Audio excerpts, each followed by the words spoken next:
Sarah, you can start recording. Okay, thank you. இன்று எங்களுக்கு தொழில் நுட்ப முறையில் சேரா சகோதரி உதவி செய்கிறபடியால் அவர்களுக்கும் எங்கள் நன்றியை நாங்கள் தெரிவித்துக் கொள்கிறோம். இன்று நாங்கள் மார்க் 11ஆம் அதிகாரத்தில் இருந்து கற்றுக்கொள்ள போகும் பாடம் ஜெப சட்டங்கள் என்ற தலைப்பின் கீழ் இதை நாங்கள் படிக்க போகிறோம். ஏற்கனவே நாங்கள் இந்த வசனங்களை பார்த்திருக்கிறோம் போன வாரத்தில். ஆனால் அதை திரும்பவும் நாங்கள் ஞாபகப்படுத்திக் கொள்வது மிக அவசியம். சோ அதனால் இந்த வசனங்களை நாங்கள் திரும்ப ஒரு முறை வாசிப்போம். மார்க் 11ஆம் அதிகாரம் நீங்கள் திரையிலும் பார்க்கலாம், விருப்பம் என்றால் உங்களுடைய சொந்த வேதத்திலும் நீங்கள் அதை கவனித்துக் கொள்ள முடியும். ஆண்டவருடைய வார்த்தைகள்: எவனாகிலும் இந்த மலையை பார்த்து நீ பெயர்ந்து சமுத்திரத்திலே தள்ளுண்டு போ என்று சொல்லி தான் சொன்னபடியே நடக்கும் என்று தன் இருதயத்தில் சந்தேகப்படாமல் விசுவாசித்தால் அவன் சொன்னபடியே ஆகும் என்று மெய்யாகவே உங்களுக்கு சொல்லுகிறேன். மெய்யாகவே உங்களுக்கு சொல்லுகிறேன் என்ற வார்த்தைகளின் அர்த்தம் ஆண்டவருடைய அதிகார வார்த்தைகள். ஆண்டவருடைய அதிகார வார்த்தைகள். ஆதலால் நீங்கள் நின்று ஜெபம் பண்ணும்போது, நின்று என்ற வார்த்தை, நாங்கள் ஜெபம் செய்யும் பொழுது உட்கார்ந்து கொண்டு ஜெபிக்கலாம், நடந்து கொண்டு ஜெபிக்கலாம், கண்களை திறந்து கொண்டு. நான் அநேக முறை ஜெபம் செய்வது நடக்கும் பொழுது. நாங்கள் நின்று ஜெபிக்கலாம், நாங்கள் முழங்கால் படியிட்டு ஜெபிக்கலாம். சோ நாங்கள் வெவ்வேறு முறைகளை பாவிக்கலாம் ஜெபிப்பதற்கு. தாவீது தன் படுக்கையில் தியானித்து ஜெபம் செய்தார் என்றும் நாங்கள் சங்கீத புத்தகங்களில் வாசிக்கிறோம். சோ எங்களுடைய படுக்கையிலிருந்து கூட நாங்கள் ஜெபம் செய்ய முடியும். எங்களுடைய சரீர நிலைமை முக்கியம் ஒரு விதத்தில் பார்க்க போகும் பொழுது. ஆனால் அதையும் பார்க்க முக்கியமானது எங்களுடைய இருதயத்தின் நிலைமை. ஆதலால் நீங்கள் நின்று ஜெபம் பண்ணும் போது எவைகளை கேட்டுக்கொள்வீர்களோ அவைகளை பெற்றுக்கொள்வோம் என்று விசுவாசியுங்கள். அப்பொழுது அவைகள் உங்களுக்கு உண்டாகும் என்று சொல்லுகிறேன். நீங்கள் ஜெபம் பண்ணும்போது ஒருவன் பேரில் உங்களுக்கு யாதொரு குறை உண்டாய் இருக்குமானால் பரலோகத்தில் இருக்கிற உங்கள் பிதா உங்கள் தப்பிதங்களை உங்களுக்கு மன்னிக்கும்படி அந்த குறையை அவனுக்கு மன்னியுங்கள். நெக்ஸ்ட் ஸ்லைட் சேரா. 26ஆம் வசனத்தில், நீங்கள் மன்னியாதிருப்பீர்களானால் பரலோகத்தில் இருக்கிற உங்கள் பிதாவும் உங்கள் தப்பிதங்களை மன்னியாதிருப்பார் என்றார். சோ இந்த இறுதி 2 வசனங்கள் 25ம் 26ம் நாங்கள் மிகவும் கவனிக்க வேண்டிய 2 வசனங்கள். ஆனால் இந்த ஜெப சட்டங்கள் என்ன? முதலாம் புல்லட்டில் நீங்கள் பார்க்கலாம், இருதயத்தில் சந்தேகப்படாமல் விசுவாசித்தல். அது முதலாம் சட்டம். இருதயத்தில் சந்தேகப்படாமல் விசுவாசித்தல். யாக்கோபு 1ஆம் அதிகாரத்திலும் இந்த நாங்கள் சந்தேகிக்க கூடாது என்று திட்ட தெளிவாக சொல்லப்பட்டுள்ளது. அங்கதான் எங்களுக்கு பிரச்சனை வருது, இந்த சந்தேகப்படாமல் விசுவாசித்தல். ஏனென்றால் நாங்கள் ஏற்கனவே பார்த்தோம் மார்க் 9:24 ஒரு தகப்பன் செய்த ஜெபம் தன் மகனை குறித்து. ஆண்டவரே, நான் விசுவாசிக்கிறேன், ஆனால் என்னுடைய அவிசுவாசம் நீங்க எனக்கு உதவி செய்யும். சோ அந்த தகப்பனை போல்தான் நாங்கள் அநேக முறை காணப்படுகிறோம். எங்களுடைய உள்ளத்தின் ஒரு பகுதி விசுவாசமா இருக்கிறது, ஆனால் உள்ளத்தின் இன்னும் ஒரு பகுதி அவிசுவாசியாமல் இருக்கின்றது. இது உண்மையா நடக்குமா? நடக்கக்கூடிய காரியமா? ஆங்கிலத்துல நாங்க சொல்லுவோம் பி பிராக்டிக்கல், பி லாஜிக்கல். இது இது ஒருபோதும் நடக்காது என்று எங்களுடைய உள்ளத்தின் ஒரு பகுதி எங்களுக்குள்ளே சொல்லிக் கொண்டிருக்கு. அதுதான் எங்களுடைய பிரச்சனை. இருதயத்தில் சந்தேகப்படாமல் விசுவாசித்தல். 2ஆம் சட்டம், விசுவாச வார்த்தைகளை பேச வேண்டும். நாங்கள் எதை கேட்கப் போகிறோமோ அதை ஆண்டவர் நிச்சயமாக கொடுக்கப் போகிறார் என்ற விசுவாச வார்த்தைகளை நாங்கள் பேச ஆரம்பிக்க வேண்டும். நெகட்டிவ் டாக் இருக்கக்கூடாது. அப்படி நெகட்டிவ் டாக் காணப்பட்டால் என்ன நடக்கும்? அது மற்றவர்களையும் அதைரியப்படுத்தும். மற்றவர்களையும் அதைரியப்படுத்தும். விசுவாச வார்த்தைகளை பேசுவது. ஏன் நாங்கள் பேச வேண்டும்? நானே என் குரலை கேட்பதற்கு. இருதயத்தில் சிந்தனை செய்வது உண்டு. நான் வார்த்தைகளை பேசும் பொழுது அதை நானே கேட்டுக்கொள்கிறபடியால் அது எனக்கு ஒரு உற்சாகத்தை கொடுக்கும். 3ஆம் சட்டம், கேட்டுக்கொள்வதை பெற்றுக்கொண்டோம் என விசுவாசித்தல். அதாவது இன்னும் அந்த நான் கேட்ட காரியம் என் கையில் கிடைக்கவில்லை, ஆனால் வந்து விட்டது என விசுவாசித்தல். இதெல்லாம் உண்மையா பார்க்க போனால் வெரி ரடிக்கல் டீச்சிங், புரட்சிகரமான போதனைகள். ஏதோ ஒரு காரியத்துக்காக நான் ஜெபித்தேன், அது என் கைக்கு வந்து விட்டது என்று நம்புகிறேன், ஆனால் அது இன்னும் என் கைக்குள்ள வர இல்லை. அது ஒரு சட்டம். அதை கொஞ்சம் நாங்கள் விரிவாக்க வேண்டும் என்றால் நாங்கள் எப்படி கேட்க வேண்டும்? அந்த கேள்வி முக்கியம். நாங்கள் எப்படி கேட்க வேண்டும்? அதற்கு நான் உங்களுக்கு சில பதில்களை கொடுத்திருக்கிறேன். அந்த 3ஆம் புல்லட்டின் அடியில் தேவ வசனம், தேவ சித்தத்தின்படி கேட்பது. அது சரியான முக்கியம். தேவ சித்தம், தேவ வசனத்தின்படி கேட்பது. அதனால் தான் நாங்கள் வேதத்தை வாசிக்கிறோம், வேதத்தை நாங்கள் படிக்கிறோம். தேவ மனதை அறிந்து கொள்வதற்காக, தேவ சித்தத்தை அறிந்து கொள்வதற்காக. இன்னும் ஒரு காரியத்தை அவதானிக்க வேணும். நான் கேட்கும் காரியம் தேவ நாமத்திற்கு மகிமையை கொண்டு வர வேண்டும். தேவ நாமத்திற்கு அது மகிமையை கொண்டு வர வேண்டும். அது என்னுடைய சுய மகிமைக்காக அல்ல. அதுவும் ஒரு பெரிய போராட்டம். சுய மகிமையா, தேவ மகிமையா? அந்த கேள்வி எப்பொழுதும் கேட்கப்பட வேண்டும். தேவ நாமம் மகிமைப்பட வேண்டும். இன்னும் ஒரு காரியம், இந்த காரியத்தின் மூலமாக தேவ ராஜ்யம் விரிவடைய வேண்டும். நாங்கள் நேற்றைய தினம் சொலமன் ராஜாவின் ராஜ்யத்தை குறித்து எவ்வளவோ காரியங்களை படித்தோம், சங்கீதம் 72. ஆனால் சொலமன் ராஜாவின் காலம்தான் பொற்காலம் என்று நாங்கள் சொல்வோம். ஆண்டவர் ஒரு பெரிய விரிவை கொடுத்தார் சொலமன் ராஜாவுக்கு நிலப்பரப்பில். அதே போல் நான் கேட்க போகும் இந்த காரியம் தேவ ராஜ்யத்தின் விருத்திக்காக எப்பொழுதும் இருக்க வேண்டும். அது 3ஆம் சட்டம். இப்பொழுது 4ஆம் சட்டத்தை பார்க்க போகிறோம்.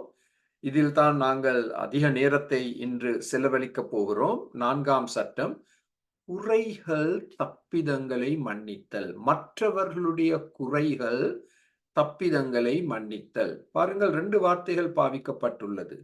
குறைகள், தப்பிதங்கள், தவறுகள், பாவங்கள், பிளவீனங்கள். இந்த வார்த்தைகள் எல்லாம் உள்ளடங்கும்.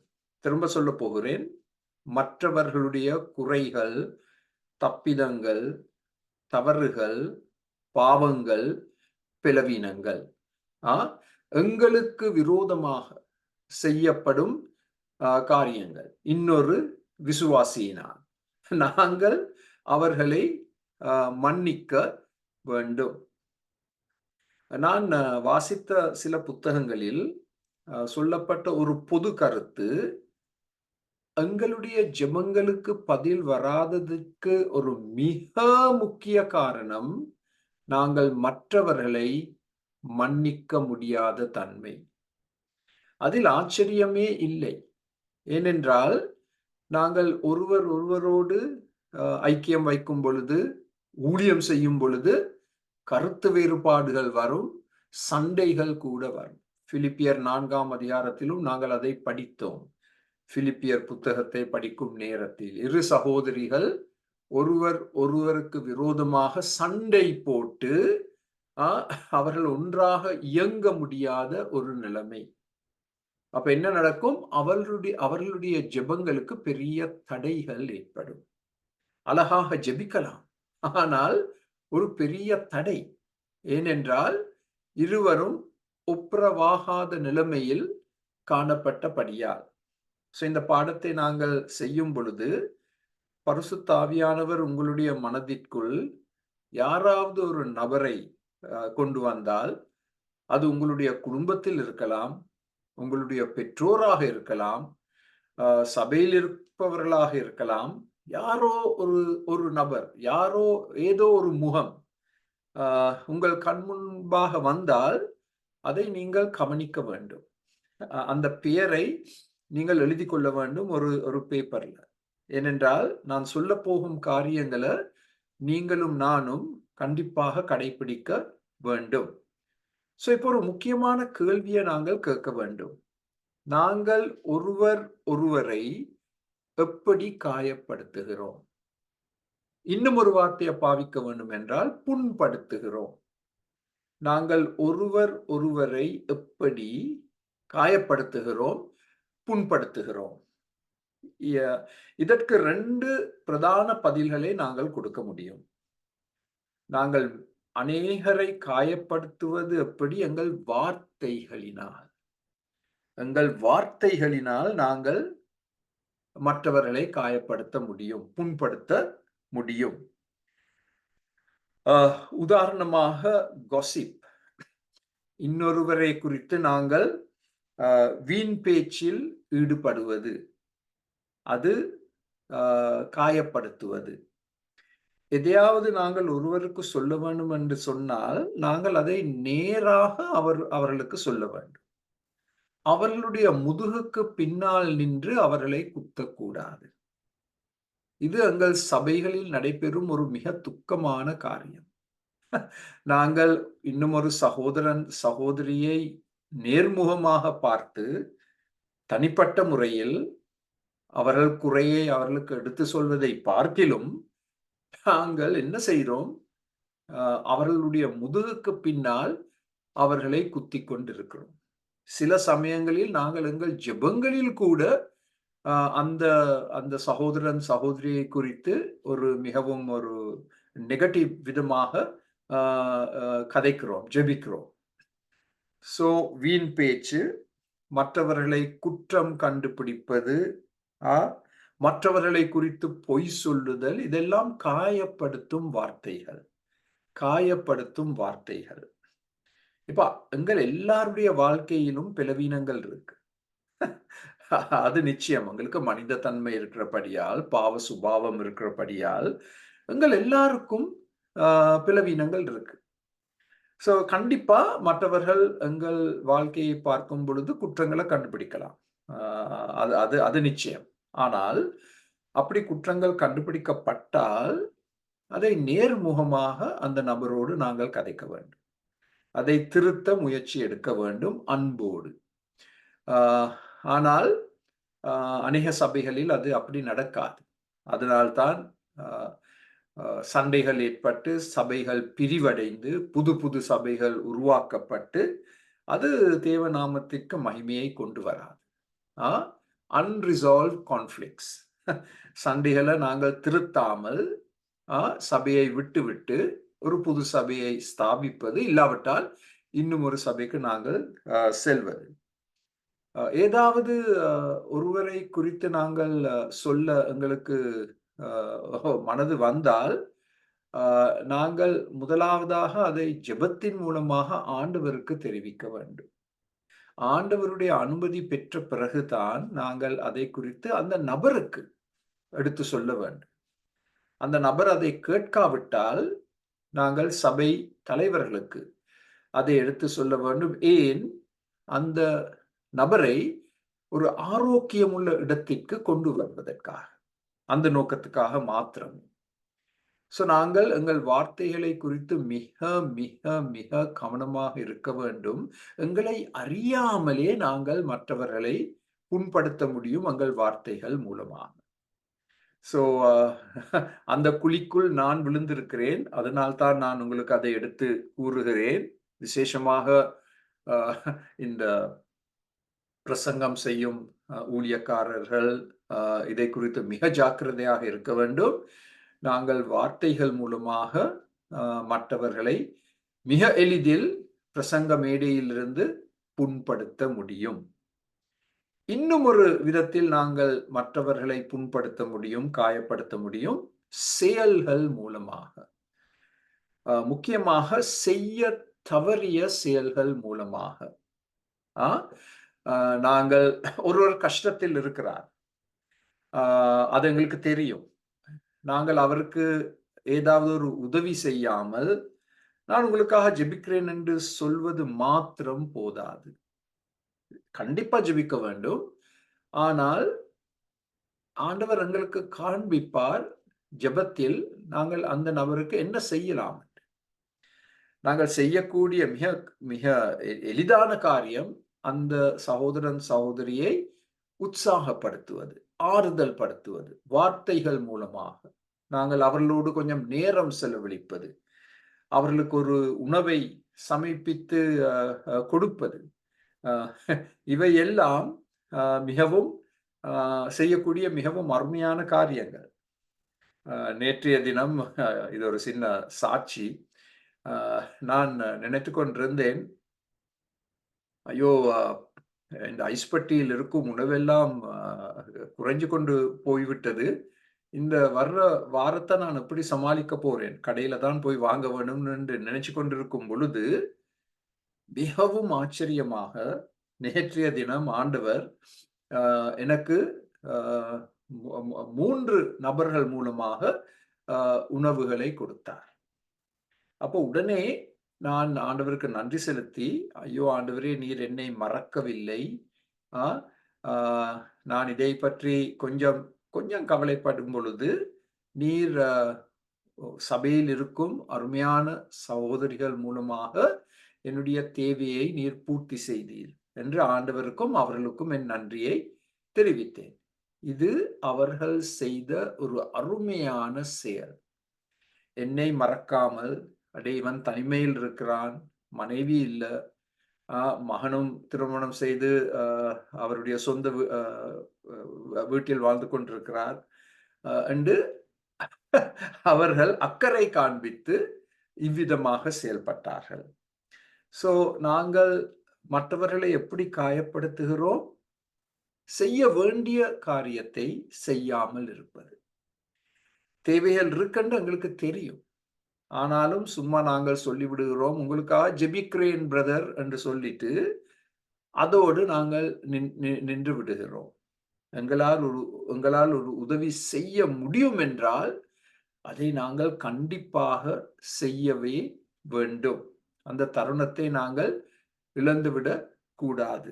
அது ஒரு பெரிய காரியமாக இருக்க அவசியம் இல்லை. நான் சொன்ன மாதிரி ஒருவரோடு கொஞ்சம் நேரம் செலவழிப்பது, அது நீங்கள் செய்யக்கூடிய ஒரு மிகப்பெரிய காரியம் தானே. இல்லாவிட்டால் ஒரு சின்ன உணவை செய்து கொடுப்பது, ஏதோ ஒரு காரியம் ஆண்டவர் காண்பிப்பார். நாங்கள் ஒருவரை எப்படி காயப்படுத்துகிறோம்? வார்த்தைகள் மூலமாக, செயல்கள் மூலமாக. ஓகே சேரா, நெக்ஸ்ட் ஸ்லைட் ப்ளீஸ். நாங்கள் இப்பொழுது இந்த யாக்கோபு 3:2 எனக்கு ஒரு பெரிய ஒரு உற்சாகத்தை கொடுக்கும் ஒரு வசனம். ஏனென்று நான் உங்களுக்கு சொல்ல போகிறேன். இதை நாங்கள் பெருசா உற்சாக வசனமாக நாங்கள் பார்க்கிறது இல்லை. நாம் எல்லோரும், இந்த முதல் வாக்கியம், அதை சிவப்பு நிற பேனாவினால் நீங்கள் உங்களோட பைபிள்ல கோடிட்டுக் கொள்ளலாம். You can highlight it. நாம் எல்லாரும், எல்லாரும் என்ற வார்த்தையை சுத்தி ஒரு வட்டத்தை போடுங்க. எல்லாரும், விதிவிலக்குகள் இல்லை, நோ எக்ஸெப்ஷன்ஸ், எவ்ரிஒன். நாம் எல்லாரும் இப்ப பாருங்கள், அநேக விஷயங்களில், அநேக என்ற வார்த்தைக்கும் ஒரு ஒரு ஒரு வட்டத்தை போட்டுக்கொள்ளுங்க. 1, 2 காரியங்கள்ல இல்ல. அநேக விஷயங்களில் என்ன செய்கிறோம்? தவறுகிறோம். தவறுகிறோம். அது எங்களுடைய மனித தன்மை. சோ, எங்களுடைய மனித தன்மையை எடுத்து காண்பிப்பதற்கான ஒரு தலை சிறந்த வசனம் இந்த யாக்கோபு 3:2. சோ, இது உங்களுக்கு ஒரு சின்ன உற்சாகத்தை கொடுக்க வேண்டும். ஆ? நாம் எல்லாரும், நான் உட்பட அநேக விஷயங்களில் தவறு செய்கிறோம். ஒருவன் சொல் தவறாதவனானால் அவன் பூரண புருஷனும் தன் சரீரம் முழுவதையும் கடிவாளத்தினாலே அடக்கிக் கொள்ளக்கூடியவனுமாயிருக்கிறான். அது வார்த்தைகள். நாங்கள் பேசும் வார்த்தைகள். சோ, எங்களுடைய சொற்களை, எங்களுடைய நாக்கை நாங்கள் கட்டுப்படுத்த முடியும் என்றால் 2 காரியங்கள் சொல்லப்பட்டிருக்கு. ஒன்று, நாங்கள் பூரண புருஷர். அதுக்கு ஆங்கிலத்துல சொல்லும் வார்த்தை mature. We have become mature. எங்களுக்கு ஒரு முதிர்ச்சி வந்துடுது. எங்கள் வார்த்தைகளை நாங்கள் கட்டுப்படுத்த முடியும் என்றால் அதன் அர்த்தம் என்ன? எங்களுக்கு ஒரு முதிர்ச்சி வந்திருக்கு. மாத்திரமல்ல, வார்த்தைகளை கட்டுப்படுத்தினால் எங்கள் முழு சரீரத்தையும் நாங்கள் கட்டுப்படுத்த முடியும். எவ்வளவு ஆச்சரியம்! எவ்வளவு ஆச்சரியம்! எங்கள் சரீரத்தில் இருக்கும் ஒரு மிக சிறிய அவயவம் எங்கள் நாக்கு. அது ஒரு தசை. It's a muscle. ஒரு தசை. ஆனால் ஆண்டவர் எவ்வளவு அருமையாக அந்த நாக்கை படைத்திருக்கிறார். அதை குறித்து நான் இப்பொழுது உங்களுக்கு விவரங்கள் கொடுக்க மாட்டேன். ஆனால் அந்த நாக்கின் மூலமாக நாங்கள் செய்யக்கூடிய காரியங்கள். முக்கியமாக வார்த்தைகளை பேசுவது. சோ, சரியான வார்த்தைகளை நாங்கள் பேசினால் அது எங்கள் முதிர்ச்சியை எடுத்து காண்பிக்கின்றது. அது மாத்திரமல்ல, எங்களுடைய வாழ்க்கையின் மற்ற அம்சங்களையும் நாங்கள் கட்டுப்படுத்த முடியும் என்பதை காண்பிக்கிறோம். Through the tongue. சோ, இது ஒரு மிகவும் ஒரு பொருத்தமான வசனம். யாக்கோபு 3:2. இப்ப இந்த ஆண்டவர் மார்க் 11ஆம் அதிகாரத்தில் நாங்கள் மற்றவர்களை மன்னிக்க வேண்டும் என்று சொல்லும் பொழுது, மூல மொழியில் தொடர்ச்சியாக மன்னித்தல் என்று தான் சொல்லப்பட்டுள்ளது. மூல கிரேக்க மொழியில் தொடர்ச்சியாக அவர்களை நாங்கள் மன்னிக்க வேண்டும். Continuous forgiveness. ஒரு முறை மாத்திரமல்ல. பேதுரு கேட்டார் தானே, எவ்வளவு முறை மன்னிக்க வேண்டும்? 70 times 7, அதாவது 490 முறையா? ஆண்டவர் கொடுத்த பதில். அதன் அர்த்தம் என்ன? ஒரு எல்லை இல்லை, ஒரு முடிவு இல்லை. நாங்கள் மன்னித்துக் கொண்டே இருக்க வேண்டும், மன்னித்துக் கொண்டே இருக்க வேண்டும், மன்னித்துக் கொண்டே இருக்க வேண்டும் என்று தான் இந்த வசனத்தின் அர்த்தம். ஆண்டவர் கூறிய வார்த்தைகளின் அர்த்தம். இப்ப இவற்றை குறித்து உங்களுக்கு கேள்விகள் வரலாம். தயவு செய்து அவற்றை எழுதிக் கொள்ளுங்கள். அப்பொழுது நாங்கள் அதை குறித்து கொஞ்சம் கலந்துரையாடலாம்.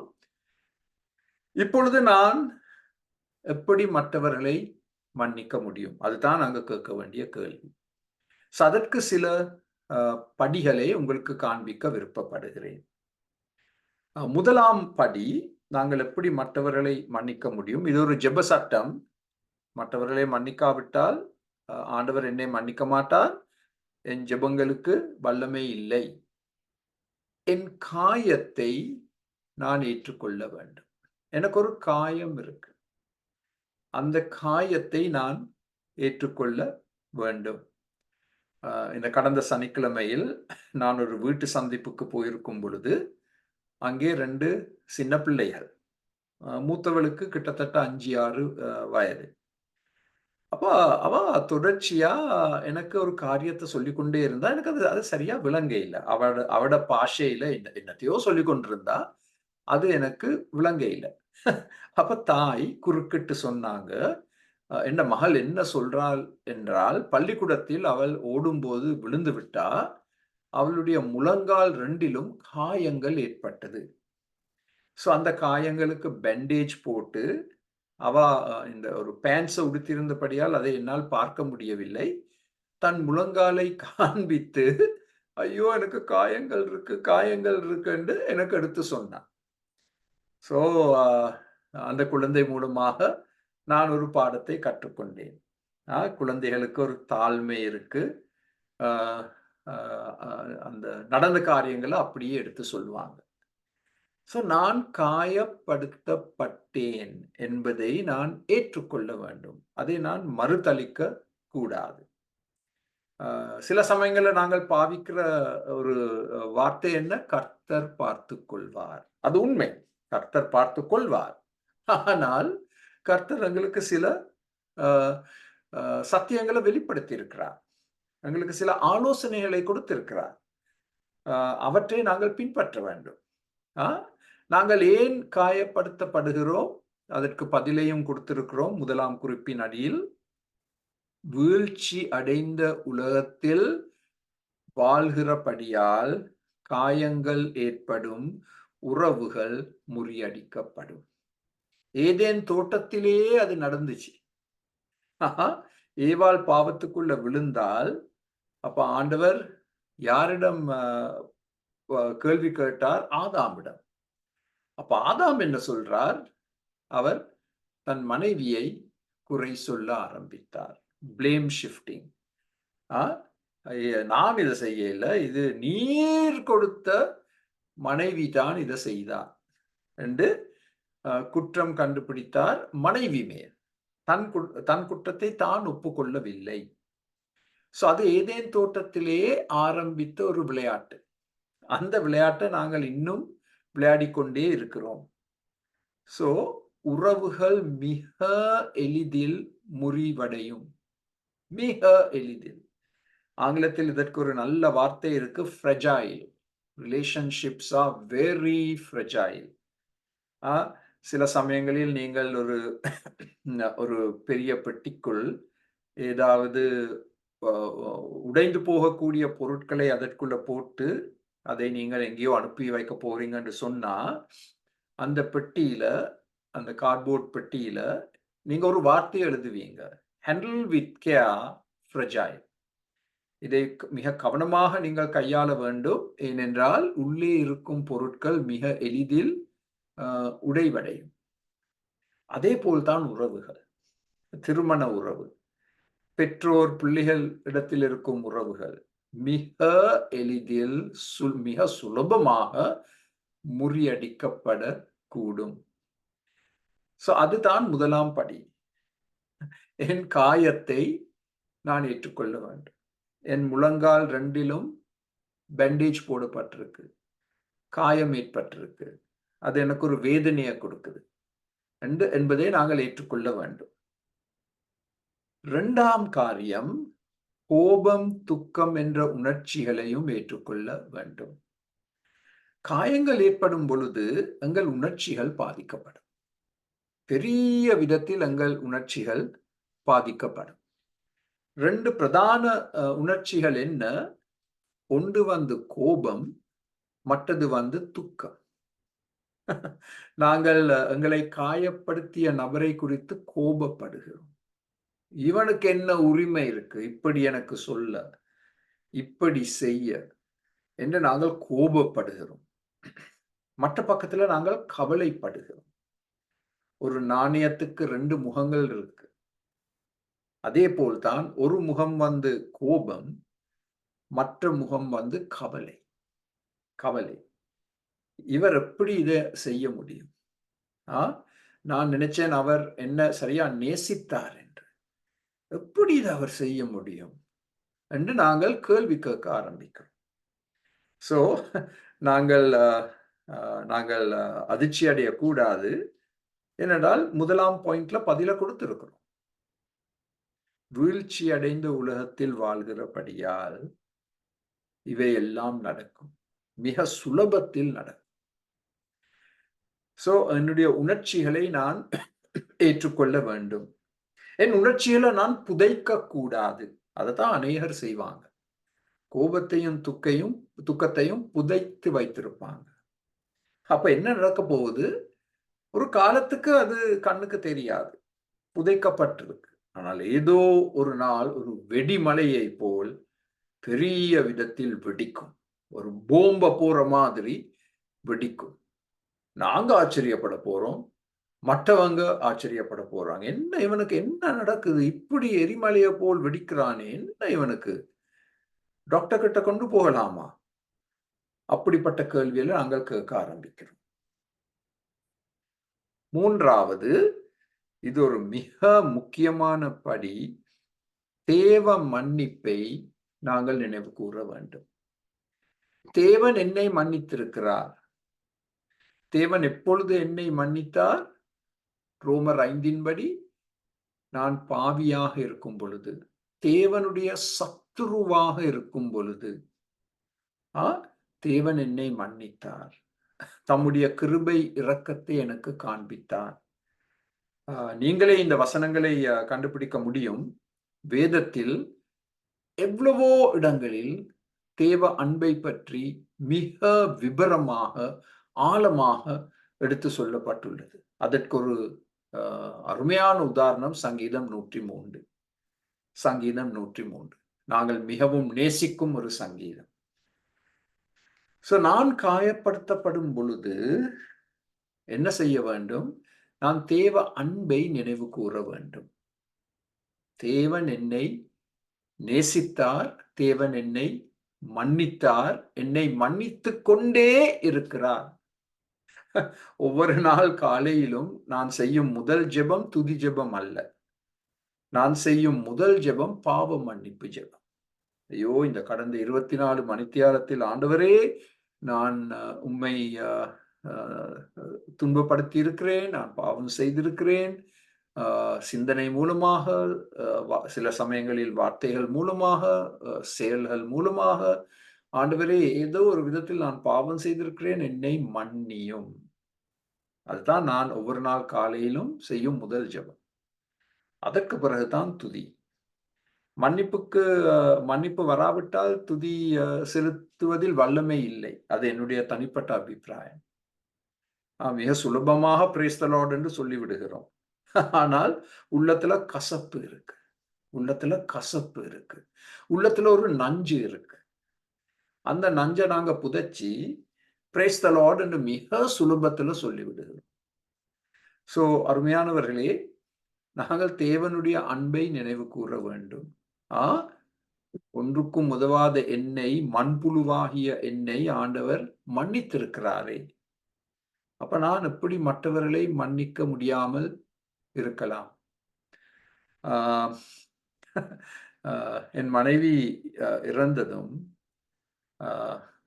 நான் ஊழியம் செய்யும் SIM என்னும் ஸ்தாபனத்தில் ஒரு சகோதரி எனக்கு மிகவும் உதவி செய்தார்கள் இந்த தொழில்நுட்ப விஷயங்களில். ஆனால் என் மனைவி இறக்கும் பொழுது எந்தவித அனுதாபங்களையும் அவர்கள் எனக்கு தெரிவிக்கவில்லை. நான் சரியா துக்கப்பட்டேன், சரியா கவலைப்பட்டேன். இவங்க என்னோடு கொஞ்சம் ஒரு நெருங்கிய முறையில் பழகிய ஒருவரே, ஏன் டீப்பஸ்ட் சிம்பத்தீஸ், ஆழ்ந்த அனுதாபங்கள் என்ற 2 வார்த்தைகளை கூற முடியாமல் இருந்தார்களே என்று என் மனதுக்குள் நான் கவலைப்பட்டேன். அப்ப இது கோவிட் காலம். நாங்கள் ஒருவரை நாங்கள் பார்க்க முடியவில்லை. ஆனால் ஒரு நாள் SIM எங்களோட ஆபீஸ்ல இந்த சகோதரியை நான் பார்த்தேன். அவர்கள் ஒன்றும் நடக்காத மாதிரி பெரிய நகைச்சுவையோடு வந்தாங்க. அப்ப இந்த முகத்தை பார்க்கும் பொழுது அவங்களுக்கு திடீரென்று விளங்கிட்டு, இங்க ஏதோ ஒரு பிரச்சனை இருக்கு. அப்ப நான் அவர்களை பார்த்து சொன்னேன், ஏன் நீங்க என் மனைவி மரணமடையும் பொழுது ஆழ்ந்த அனுதாபங்களை நீங்க எனக்கு தெரிவிக்கல. நான் சரியா துக்கப்பட்டேன், வேதனைப்பட்டேன் என்று நான் சொன்னேன். அப்போ உடனே அவர்கள் என்னை பார்த்து சொன்னார்கள், I'm very very very sorry, என்னை நீங்கள் மன்னித்து விடுகிறீர்களா? என்னை மன்னிக்க முடியுமா என்று கேட்டாங்க. அப்ப நான் சொன்னேன், தங்கச்சி, ஆண்டவர் என்னை மன்னித்திருக்கிறார். ஒன்றுக்கும் உதவாத என்னை ஆண்டவர் மன்னித்திருக்கிறார்.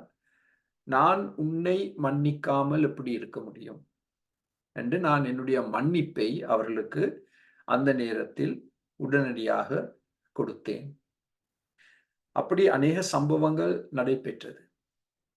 ஸோ இது எங்கள் வாழ்க்கையில் திட்டவட்டமாக நடைபெறும் காரியங்கள்.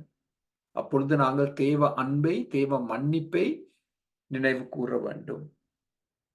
4வது, இதுவும் ஒரு மிக முக்கிய குறிப்பு, மன்னிப்பு ஒரு தீர்மானம். It's a decision. It's a act of the will.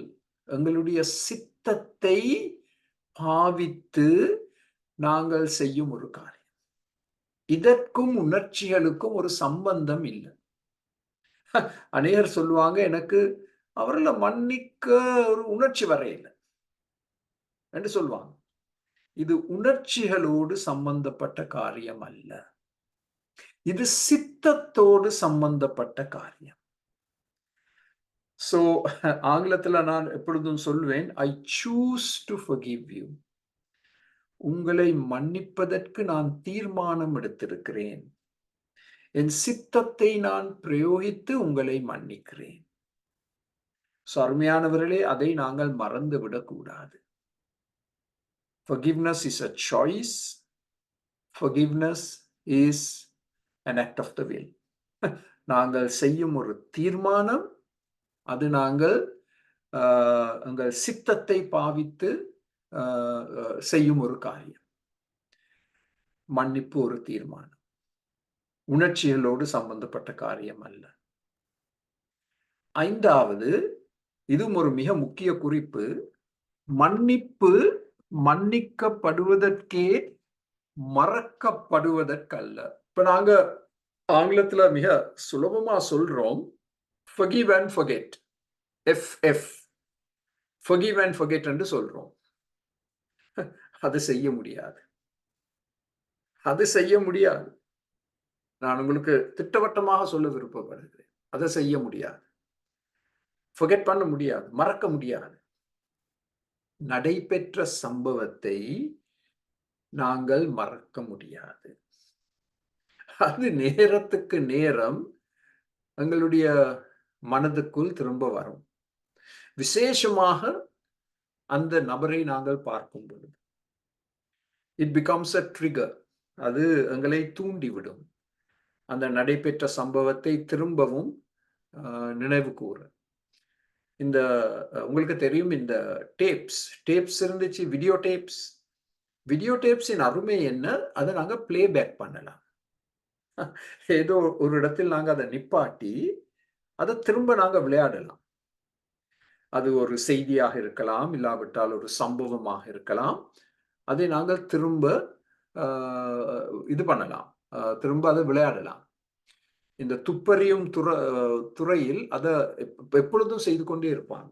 ஒரு கேமராவை எடுத்து அதில் பதிவு செய்யப்பட்ட படங்களை இந்த இந்த துப்பறியும் அதிகாரிகள் என்ன செய்வாங்க, திரும்ப திரும்ப திரும்ப திரும்ப பிளேபேக் பண்ணுவாங்க, ஏதோ ஒரு காரியத்தை கண்டுபிடிப்பதற்கு. அதே மாதிரி தான் எங்களுடைய மனது மிக திறமையாக இயங்கும். எங்களுடைய நினைவுகள் அது பிளேபேக் பண்ணும். நேரத்துக்கு நேரம் அது பிளேபேக் பண்ணும். ஸோ நீங்க சபையில உட்கார்ந்து கொண்டிருக்கிறீங்க, உங்களை புண்படுத்தியவர் உங்களுக்கு முன்னால் உட்கார்ந்து கொண்டிருக்கிறார். நீங்கள் அவரை மன்னித்து விட்டீர்கள் உங்களுடைய சித்தத்தை பாவித்து. ஆனால் அவரை பார்க்கும் பொழுதே அந்த பிளேபேக் வர ஆரம்பிக்கும். டே, இவன் ஒரு மாசத்துக்கு முன்னால தானே இதை எனக்கு செய்தான், இப்போ ஒரு பரிசுத்தவான் மாதிரி எனக்கு முன்னால உட்கார்ந்து இருக்கிறான், அதுவும் வெள்ளை ஷர்ட்டை போட்டு வந்திருக்கிறான் என்று நாங்கள் எங்களுக்குள்ளே சிந்திக்க ஆரம்பிக்கிறோம். எங்களுடைய ஆராதனை அதனால் பாதிக்கப்படுகிறது. சோ மன்னிப்பு என்று சொன்னால் நாங்கள் அதை மறந்து விடுகிறோம் என்று அர்த்தம் அல்ல. அந்த நபரையும் அந்த சம்பவத்தையும் நாங்கள் திரும்பவும் நினைவு கூற போகிறோம். ஆனால் ஒரு வித்தியாசம் இருக்கு.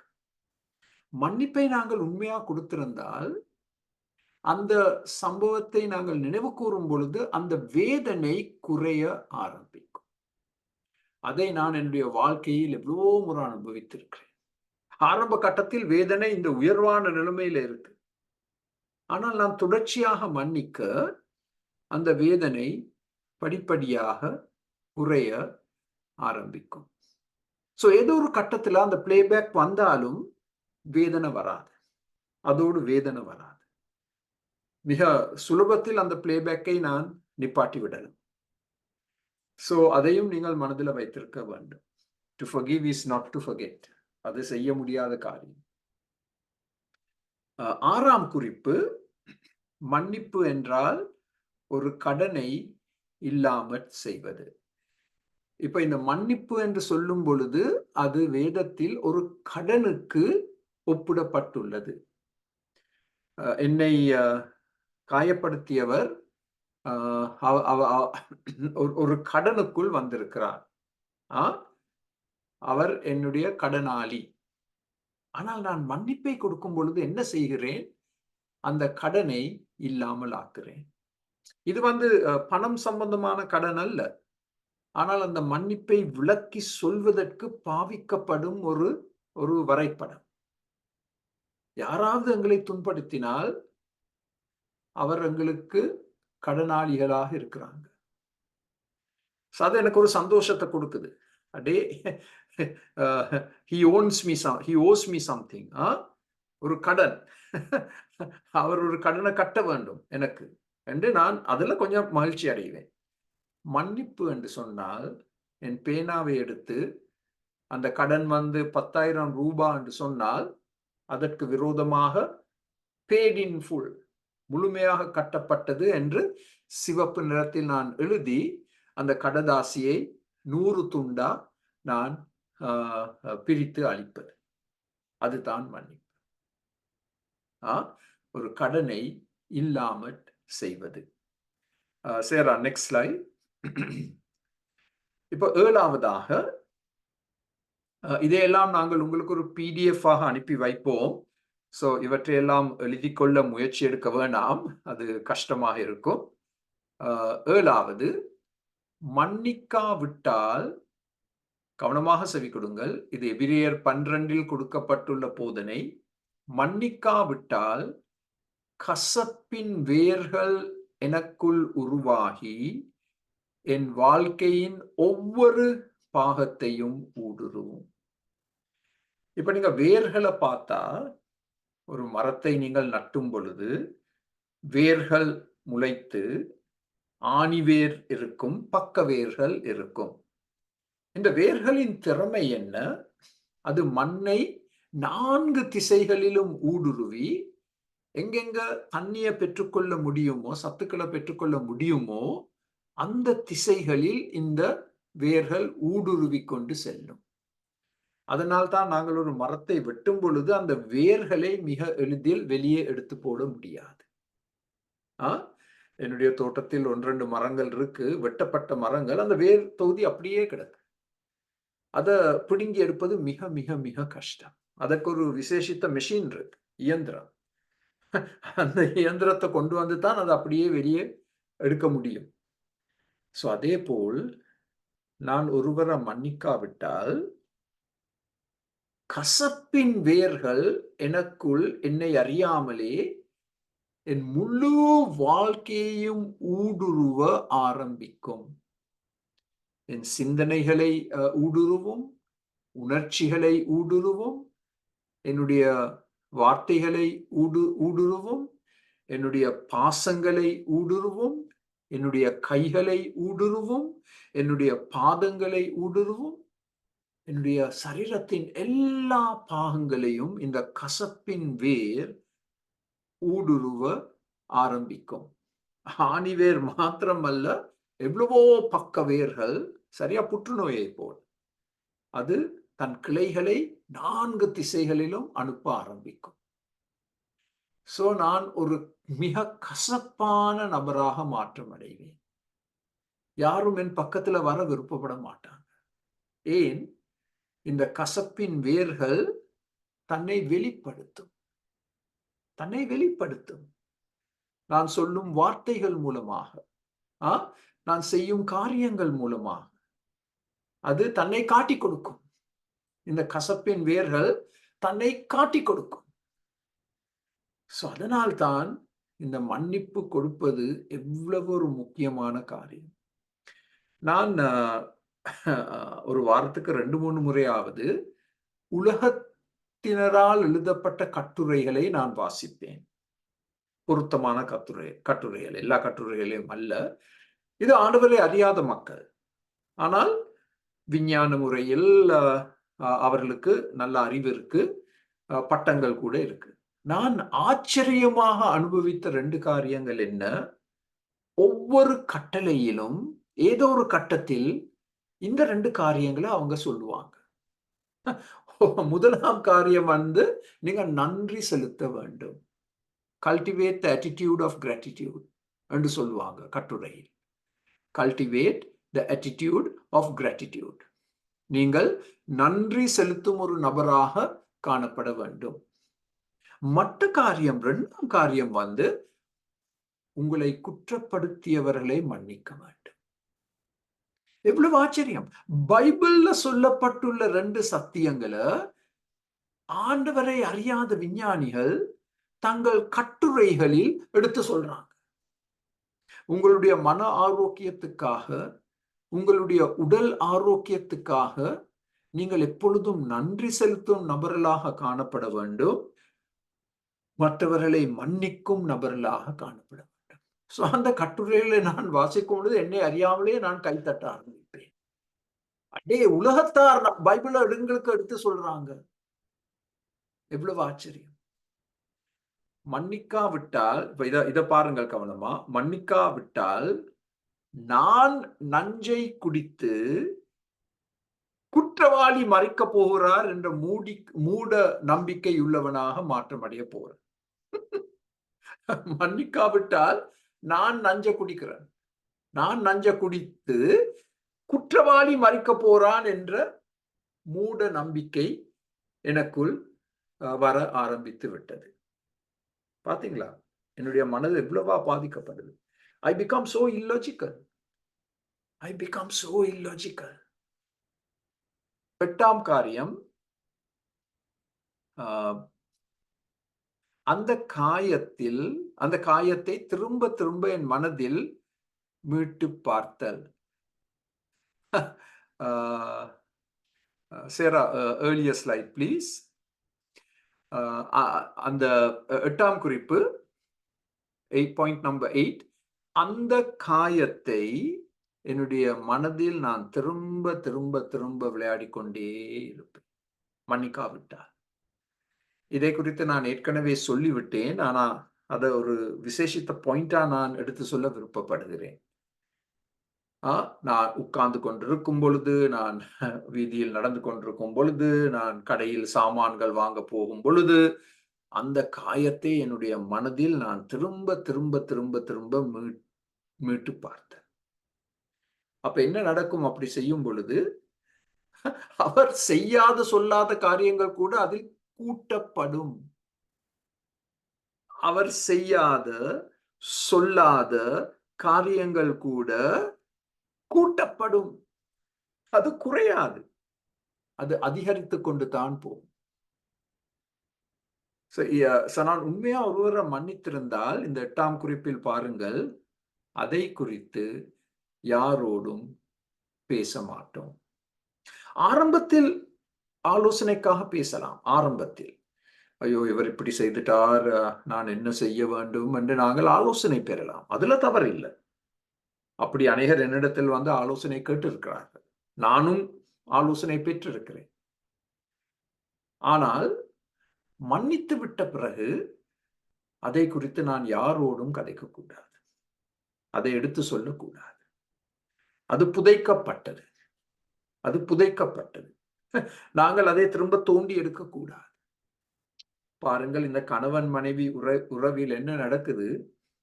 அநேக முறை ஒரு புது பிரச்சனை நடக்கும் பொழுது பழைய பிரச்சனைகள் எல்லாவற்றையும், பழைய சரித்திரத்தை எல்லாவற்றையும் கணவனும் மனைவியும் திரும்ப கொண்டு பேச ஆரம்பிக்கிறார்.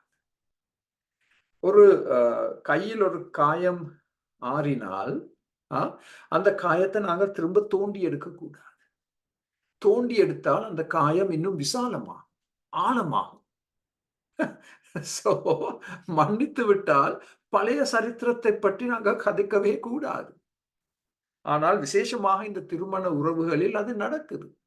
அது நடக்குது. அது நடக்கக்கூடாது. அந்த புதிய சம்பவத்தை பற்றி தான் நாங்கள் கதைக்க வேண்டும்.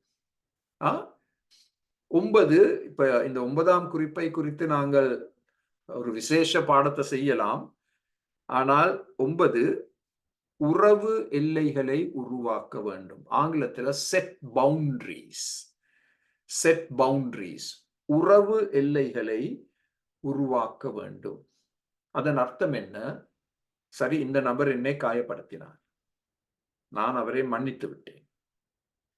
அவர் இப்ப 2ஆம் முறையும் என்னை காயப்படுத்தினார். 3ஆம் முறையும் என்னை காயப்படுத்தினார். இப்ப நான் என்ன செய்வது? தொடர்ச்சியா மன்னிக்க வேண்டும். அதுல சந்தேகமே இல்லை. ஆனால் சில உறவு எல்லைகளை நான் எனக்காக ஏற்படுத்திக் கொள்ள வேண்டும். இந்த நபரோடு நான் ஒரு நெருங்கிய உறவுக்குள் போக முடியாது. அவருடைய குணம் அப்படிப்பட்டது. சோ நான் அவரோடு ஒரு நெருங்கிய உறவுக்குள் போக மாட்டேன் என்று உறவு எல்லைகளை நான் ஏற்படுத்தி கொள்வது. உதாரணமாக, இந்த நபர் ஏதோ ஒரு கூட்டத்துக்கு வர்றார் என்று சொன்னால் நான் அந்த கூட்டத்துக்கு போக மாட்டேன். ஏனென்றால் அவரை பார்க்கும் பொழுது ஏதோ எண்ணங்கள் மனதுக்குள்ள வர ஆரம்பிக்கும். மாத்திரமல்ல, அவரோடு நேர்முகமாக கதைக்க வந்தால் என்னை அறியாமலே நான் ஏதோ வார்த்தைகளை அள்ளி கொட்டலாம். அதையெல்லாம் தவிர்ப்பதற்காக உறவு எல்லைகளை ஏற்படுத்துவது மிக முக்கியம். Set boundaries. 10வது அந்த குற்றவாளிக்காக தொடர்ந்து ஜெபிப்பது. தொடர்ந்து மன்னிக்க வேண்டும், தொடர்ந்து ஜெபிக்க வேண்டும். இப்ப நான் அவரை மன்னித்து விட்டேன். இப்ப நான் அவருக்காக ஜெபிக்க வேண்டும். அவருடைய தவறுகள், அவருடைய பலவீனங்கள், அவருடைய குற்றங்கள், அவற்றை அவர் மேற்கொள்ள வேண்டும். Give him an overcoming life. ஒரு மேற்கொள்ளும் வாழ்க்கையை அவருக்கு தாரும் ஆண்டவரே. யாக்கோபு 3:2 படி அவர் தன்னுடைய நாக்கை கட்டுப்படுத்த கற்றுக்கொள்ள வேண்டும் ஆண்டவரே என்று நாங்கள் அவருக்காக ஜெபிக்கலாம். ஜெபிக்க வேண்டும். ஜெபிக்க வேண்டும். அவருடைய ஆவிக்குரிய வாழ்க்கை முன்னேற்றத்திற்காக நாங்கள் ஜெபிக்க வேண்டும். தனிப்பட்ட முறையில், ரகசியமாக. 12வது, மன்னிப்பு நாம் எல்லாரும் கடந்து செல்ல வேண்டிய பாலம். அந்த பாலத்தை நாங்கள் அழித்துவிடக் கூடாது. Forgiveness is a bridge that we must all cross. Don't destroy that bridge. இங்கே இந்த மன்னிப்பு கொடுப்பது ஒரு பாலத்திற்கு ஒப்பிடப்பட்டுள்ளது. ஆரம்பத்தில் நஞ்சு குடிப்பதற்கு நாங்கள் அதை ஒப்பிட்டோம். கசப்பு வேர்களுக்கு நாங்கள் அதை ஒப்பிட்டோம். இங்கே நாங்கள் இந்த மன்னிப்பு கொடுப்பது ஒரு பாலத்திற்கு நாங்கள் ஒப்பிடுகிறோம். இப்ப ஒரு பாலம் மிக அவசியம், அது உங்களுக்கு தெரியும். ஒரு பெரிய ஒரு பள்ளத்தாக்கை கடந்து செல்ல வேண்டும் என்றால் ஒரு பாலத்தை அமைத்திருக்கிறார். சோ அந்த பாலம் இருக்கிறபடியால் நாங்கள் எளிதில் அந்த பள்ளத்தாக்கை கடந்து செல்ல முடியும். ஒரு முனையிலிருந்து மற்ற பக்கத்திற்கு நாங்கள் செல்ல முடியும். மன்னிப்பு கொடுப்பது அப்படிப்பட்ட ஒரு பாலம். அது எங்களுடைய உறவுகளை ஒன்றாக வைத்திருப்பதற்காக ஆண்டவரால் ஏற்படுத்தப்பட்ட ஒரு பாலம். அந்த பாலத்தை நாங்கள் உடைத்து விடக்கூடாது. ஏனென்றால் நாங்களே அந்த பாலத்தின் மேல் பிரயாணம் எடுக்க வேண்டும். மற்றவர்கள் எங்களை மன்னிக்க வேண்டும். அந்த பாலத்தை நான் உடைத்து விடக்கூடாது. எந்த காரணத்துக்காகவும் உடைத்து விடக் கூடாது. அந்த அந்த அந்த பாலத்தை நான் காத்துக்கொள்ள வேண்டும். நாங்கள் மிகவும் பிரயாணம் எடுக்கும் பாலம் மன்னிப்பு என்னும் பாலம். அதை நான் திட்டவட்டமாக, உறுதியாக உங்களுக்கு எடுத்து சொல்ல முடியும். 13வது, இந்த படிகளை தொடர்ச்சியாக செய்ய வேண்டும். காலம் செல்ல செல்ல வேதனை குறைய ஆரம்பிக்கும். அதையும் நான் ஏற்கனவே உங்களுக்கு எடுத்து சொல்லி இருக்கிறேன். இந்த 12 படிகளையும் தொடர்ச்சியாக நான் செய்து கொண்டே இருக்க வேண்டும். காலம் செல்ல செல்ல அந்த வேதனை குறையும். ஆங்கிலத்துல நாங்க சொல்லுவோம், forgiveness is not an event, it is a process. Forgiveness is not an event, one time event, it is a process. இந்த மன்னிப்பு கொடுப்பது ஒரு நேரத்தில் ஒரு நொடியில் நடைபெறும் ஒரு சம்பவம் அல்ல. அது தொடர்ச்சியாக நடைபெற்று கொண்டிருக்கும் ஒரு காரியம், ப்ரோசஸ் ஆங்கிலத்தில். ஸோ நீங்கள் அதைரியப்படக்கூடாது. ஐயோ, நான் மன்னிப்பு கொடுத்தேன், ஆனா இன்னும் கசப்புகள் இருக்கே, இன்னும் அவருடைய ஞாபகங்கள் வருதே என்று நீங்கள் நினைக்கலாம். அது இயற்கை, அது இயற்கை. அதனால்தான் இந்த படிகள் தொடர்ந்து செய்யப்பட வேண்டும். 14ஆம் குறிப்பு ஒரு கேள்விக்குறியாக நான் கேட்டிருக்கிறேன். ஒப்புரவாகுதல் நடக்கலாமா? ரெக்கன்சிலியேஷன். மன்னிப்பு கொடுப்பது ஒரு காரியம், ஒப்புரவாகுதல், இந்த நபரோடு ஒரு நெருங்கிய உறவுக்குள் நான் வர முடியுமா என்ற ஒரு கேள்வி அநேக முறை கேட்கப்படும். அதுக்கு எஸ் நோ ஆன்சர் கொடுக்கலாம். நடக்கலாம், நடக்காமலும் இருக்கலாம். நடக்கலாம் என்று சொன்னால் இந்த காயப்படுத்தல் அனுபவத்தின் மூலமாக அவருடைய வாழ்க்கை ஆழமாக்கப்படலாம். அவர் தன் தவறுகளை உணர்ந்து அவர் தன்னை திருத்திக் கொண்டால் அப்போ ஒரு ஒப்புரவாகுதல் உறவுக்குள் வரலாம். ஆனால் அதன் ஆழம் எப்படிப்பட்டது என்று எங்களுக்கு சொல்ல முடியாது. அவரோடு ஒரு ஆழமான உறவுக்குள் நாங்கள் திரும்பவும் வர முடியுமா என்பது ஒரு கேள்விக்குறி. ஆனால் முயற்சியை நாங்கள் எடுக்க வேண்டும். ரோமர் 12 சொல்லப்பட்டுள்ளது, நாங்கள் எல்லாரோடும் சமாதானமாக வாழ முயற்சி எடுக்க வேண்டும். எங்களால் இயன்றளவு, we have to give full effort to live in peace with everyone. Romans 12. அது சொல்வது ரொம்ப சுலபம், அதை கடைபிடிப்பது மிக மிக மிக கஷ்டம். சோ அதை ஒரு கேள்விக்குறியாகவே நான் வைக்கப் போகிறேன். நடக்கலாம், நடக்காமலும் இருக்கலாம். என்னுடைய பாதுகாப்புக்காக, என்னுடைய குடும்பத்தின் பாதுகாப்புக்காக அது நடக்காமல் இருக்கலாம். ஆனால் அந்த நபரை நான் ஒரு எதிரியாக கருத மாட்டேன். ஒரு சகோதரன் சகோதரியாகத்தான் கருதுவேன். ஆனா அந்த ஆழமான கனெக்ஷன் திரும்பவும் வராமல் இருக்கலாம். ஓகே, நெக்ஸ்ட் ஸ்லைட் சேரா. I think it's the final slide. So இந்த இறுதி ஸ்லைடை நாங்கள் பார்ப்போம். ஓகே சேரா, ஃபைனல் ஸ்லைட். ஓகே, இந்த ஒரு வசனம் ஒரு மிக அருமையான வசனம், கொலோசியர் 3:13. இந்த வசனத்தை நாங்கள் எல்லாம் மனப்பாடம் செய்ய ஒரு பொருத்தனை செய்வோம். கொலோசியர் 3:13. ஒருவரை ஒருவர் தாங்கி, ஒருவர் பேரில் ஒருவருக்கு குறைபாடு உண்டானால் கிறிஸ்து உங்களுக்கு மன்னித்தது போல ஒருவர் ஒருவரை மன்னியுங்கள். பவுல் அப்போஸ்தலன் எவ்வளவு சுலபமாக நாங்கள் எல்லாரும் விளங்கிக் கொள்ளக்கூடிய விதத்தில் இந்த வார்த்தைகளை எழுதியிருக்கிறார்.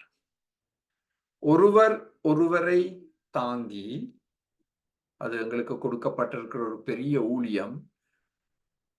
ஒருவர் பேரில் ஒருவருக்கு குறைபாடு உண்டானால் அது கண்டிப்பா நடக்கும்.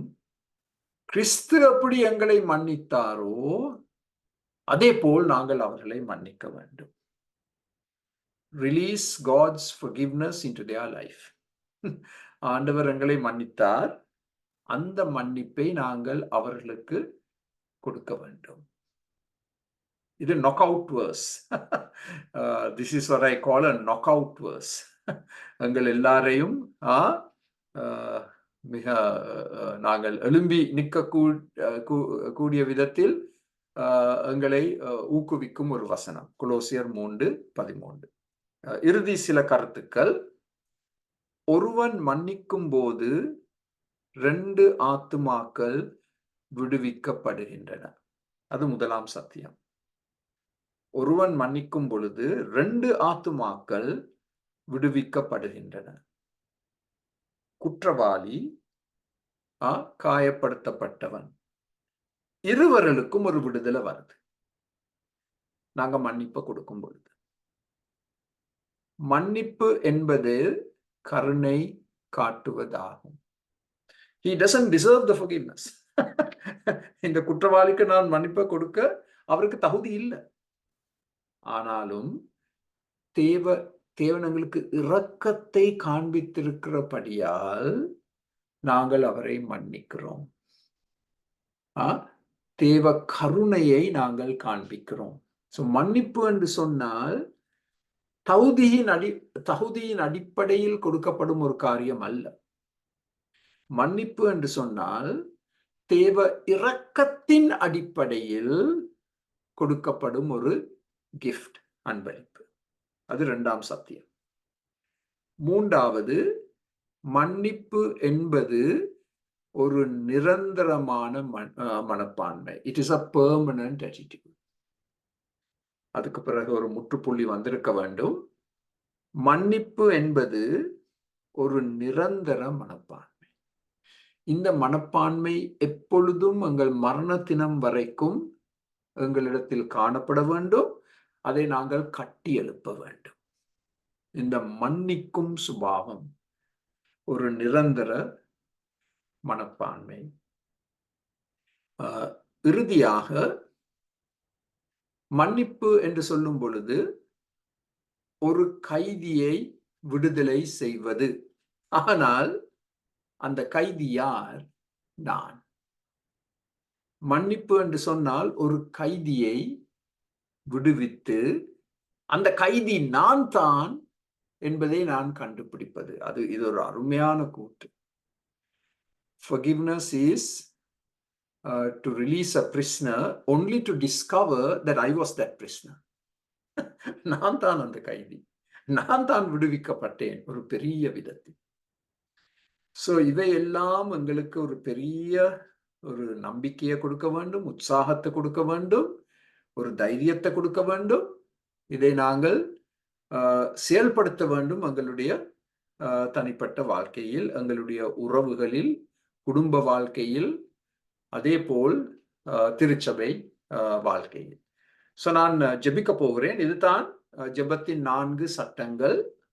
மார்க் 11ஆம் அதிகாரம் 23ஆம் வசனத்திலிருந்து 26ஆம் வசனம் வரைக்கும் இதை நாங்கள் ரெக்கார்ட் பண்ணி இருக்கிறோம்.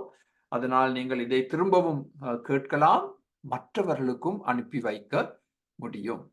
ஜெபிப்போம். ஆண்டவரே, நீ